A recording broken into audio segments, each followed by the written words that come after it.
Di bentangan Cakrawala Timur, saat mentari belum lagi menampakkan wajahnya, berdirilah sebuah mahakarya abadi yang membisukan waktu. Inilah Candi Prambanan, sebuah simfoni batu yang menjulang angkuh ke angkasa. Namun, di balik setiap ukiran dan reliefnya tersimpan sebuah kisah, bukan kisah tentang pahat dan palu semata, melainkan kisah tentang ambisi, cinta yang mustahil, siasat cerdik, dan sebuah kutukan yang menggema sepanjang zaman. Inilah hikayat tentang Bandung Bondowoso dan Putri Roro Jonggrang.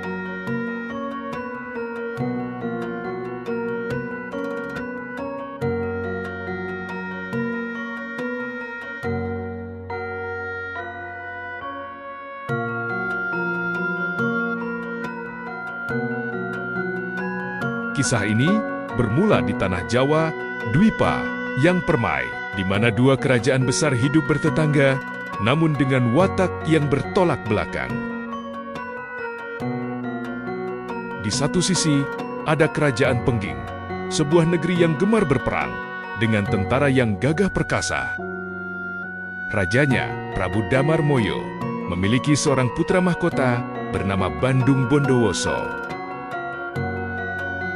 Namun, kedamaian Prambanan adalah duri dalam daging bagi ambisi Bandung Bondowoso.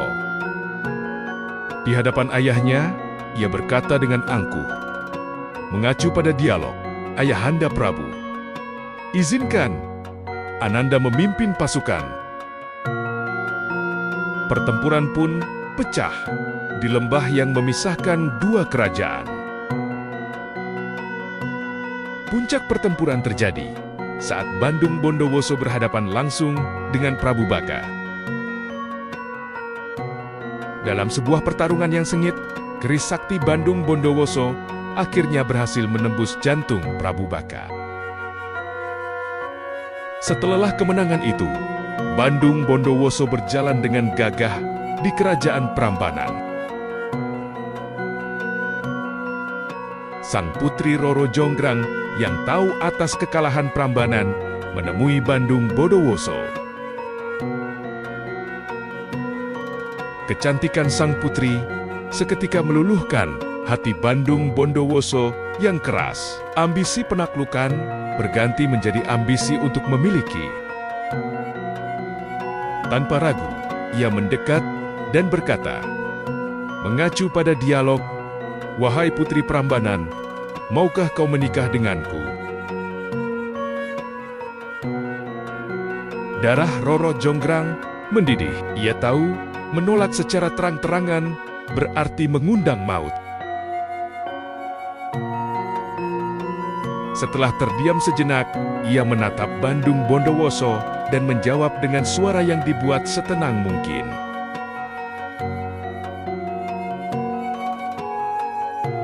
Pertama, buatkan hamba sebuah sumur yang dalam, sumur Jalatunda. Dan yang kedua, bangunkan hamba 1000 candi hanya dalam 1 malam.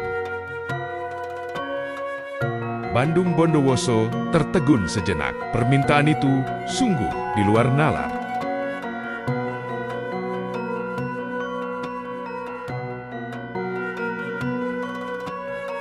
Namun, egonya sebagai penakluk yang tak terkalahkan, merasa tertantang. Ia menyeringai. "Aku terima syaratmu. Malam ini juga, saksikanlah bagaimana kesaktianku akan mewujudkan permintaan mustahilmu." Tenang saja, akan kubuatkan 1000 candi dalam waktu 1 malam untukmu, Putri Roro Jonggrang.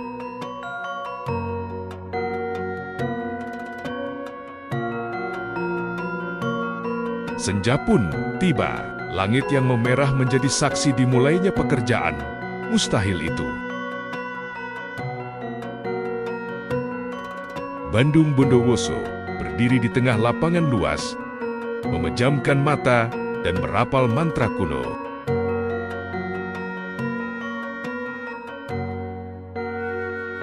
Seketika, angin berembus kencang, Dan dari bayang-bayang malam, ribuan sosok makhluk tak kasat mata pasukan jin dan lelembut bermunculan.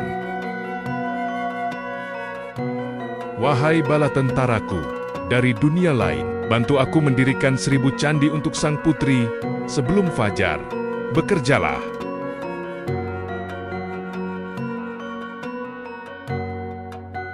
Dengan patuh, ribuan jin itu mulai bekerja. Batu-batu besar terangkat sendiri, terukir dalam sekejap mata, dan tersusun rapi, membentuk candi-candi yang megah. Dalam beberapa jam saja, ribuan jin yang diperintahkan Bandung Bondowoso berhasil mendirikan ratusan candi. Dari jendela kamarnya, Roro Jonggrang memandang dengan hati yang semakin cemas. Keajaiban itu terjadi di depan matanya. Ketika hitungan candi sudah mencapai angka 900, kepanikan Roro Jonggrang mencapai puncaknya. Kita harus bergerak sekarang. Ia segera Kumpulkan memanggil semua para orang dayang di gerbang kepercayaan selatan dan para sebelum pion-pion fajar. desa yang masih setia padanya.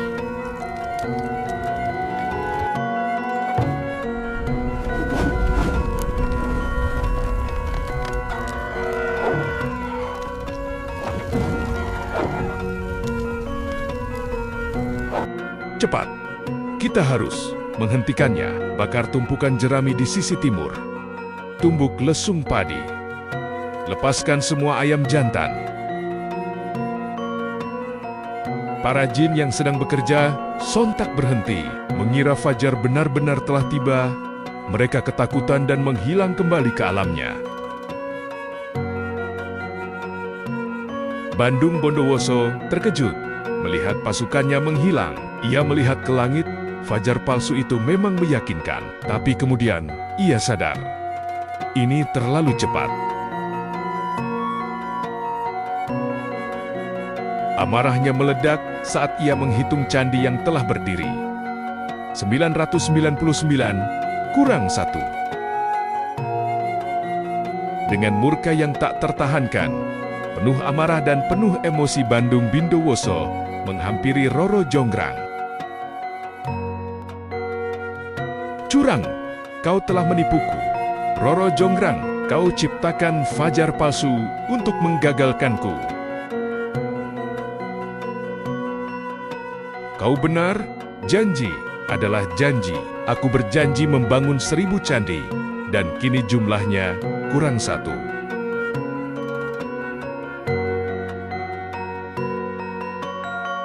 Jika jin tak mampu menyelesaikannya, maka kaulah yang akan melengkapinya. Jadilah kau candi ke-1000.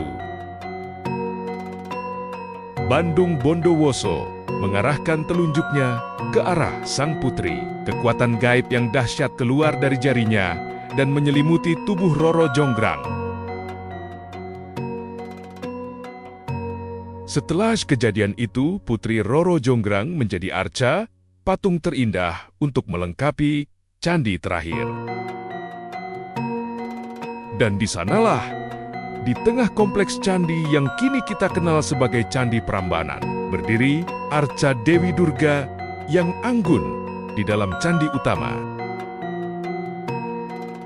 Sebuah monumen abadi yang lahir dari cinta yang ditolak, janji yang diingkari, dan amarah seorang satria sakti.